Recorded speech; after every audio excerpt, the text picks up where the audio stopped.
What this means is that the Federal Reserve is going to somehow change the quantity of money, right? But they can choose it.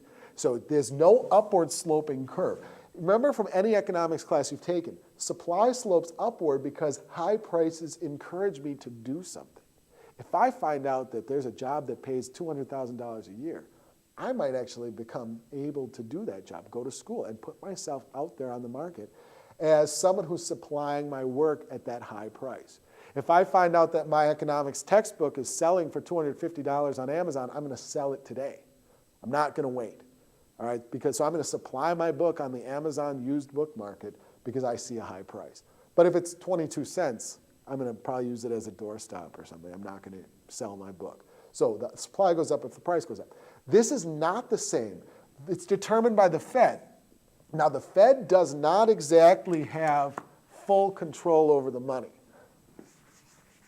All right, so you may have seen, or you may in the future see this, that there's something called the money multiplier.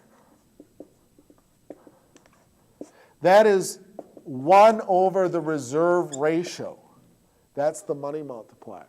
And so when you talk about how exactly the Fed changes this, the Fed can do this through monetary policy. So the Fed can increase the money supply by 3 different ways. Now, just to be technical,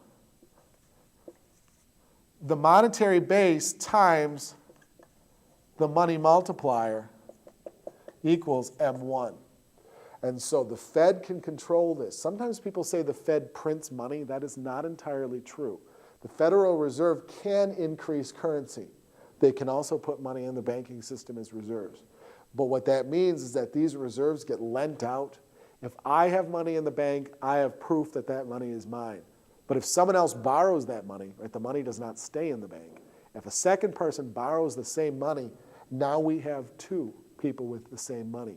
The money is multiplied. I have a statement of account with my bank, the money's mine. But someone else walked out with $100 cash. That's their money too. The money is multiplied. So the Federal Reserve really controls the monetary base. But what we talk about is that the Federal Reserve can control the money supply as well, or M1. And so this is chosen by the Fed. It is an independent relationship. It is independent of the interest rate. They don't need encouragement. I need encouragement if I want to sell my car. I look in Blue Book. I look online. I see my car's worth something, so I sell it. The Fed doesn't need something to tell them to make money. They just print it or contribute to the money supply and let it multiply. So it's an independent relationship. And that is why we have an upward sloping line.